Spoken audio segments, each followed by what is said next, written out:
Y después de esta información introductoria queremos seguir avanzando en el tiempo y la historia para poder comprender las luchas que han debido enfrentar las personas con discapacidad, también entender las barreras que han debido afrontar y qué deuda tenemos como sociedad costarricense con este colectivo. Para hablar del tema nos acompaña hoy doña Soledad Murillo, primera secretaria ejecutiva del Consejo Nacional de Rehabilitación y Educación Especial y quien actualmente se dedica a la asesoría en discapacidad. Bienvenida, doña Soledad.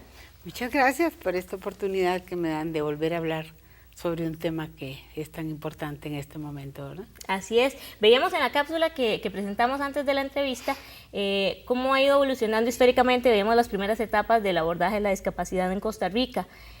Todavía, aunque sabemos que no es así, seguimos en ciertos sectores de la sociedad como estancados, ¿verdad? En términos como pobrecito, que es una persona enferma, ¿verdad? Que hay que ayudarle, que necesita asistencia.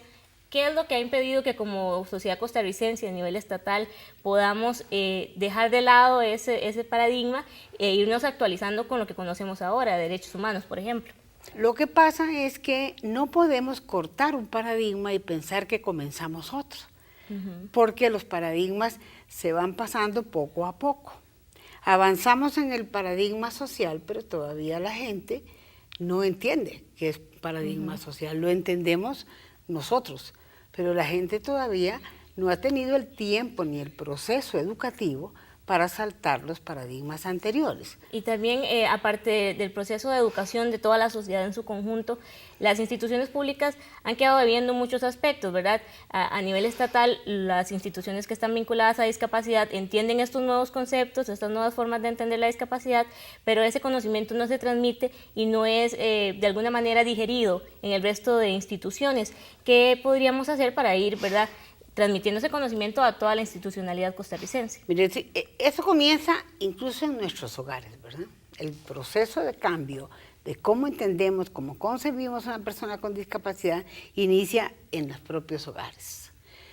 Y sigue con el sistema educativo de primaria, de secundaria, de universitaria. Sin embargo, el factor que más puede contribuir al cambio de un paradigma es la práctica y la actitud de las mismas personas con discapacidad. Usted no puede favorecer un cambio de paradigma de ese pobrecito si todavía vemos en las calles gente pidiendo, gente en condiciones muy malas económicas y socialmente.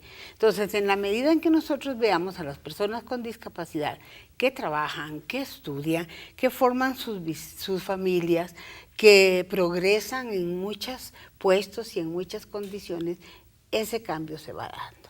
Indudablemente que a las instituciones, y especialmente aquellas que les toca abordar con más acentuación el tema de la discapacidad, tienen una gran responsabilidad en las campañas de concienciación. Y precisamente de esa conciencia colectiva, que es lo que hace falta muchas veces, ¿verdad? Aparte de la disposición política y de la inversión económica, que son, ¿verdad?, fundamentales.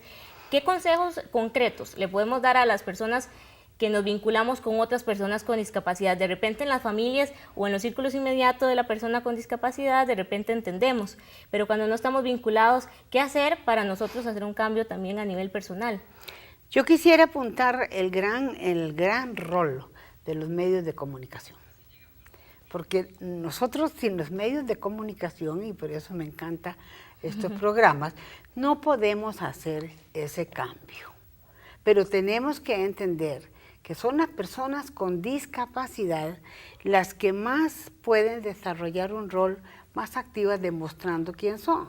Lo que pasa es que tenemos una lentitud en el movimiento de personas con discapacidad. Yo quisiera que el movimiento asociativo de personas con discapacidad pudieran tener un rol más fuerte en lo que es el cambio de percepción de la persona con discapacidad. Y tres aspectos en los que, si usted dice, bueno, estos son los tres aspectos en los que ahora deberíamos apuntar a mejorar en relación con esta población, ¿cuáles serían esos tres aspectos? Qué maravilla haber tenido una hora para hablar de eso, pero como no la tengo, yo voy a decir puntualmente. Me preocupa muchísimo el campo del trabajo.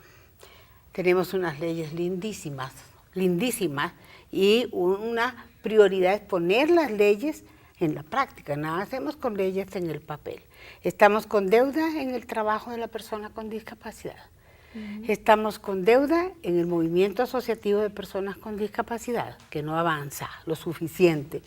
Tenemos deuda en lo que llamamos inclusión educativa.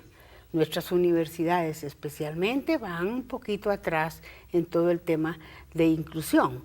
Tenemos deuda en cuanto a incorporar a las familias en todo este movimiento. Todavía las familias se nos quedan en la casa y realmente ese movimiento, ese cambio, como digo, nace en las personas, en las familias propiamente.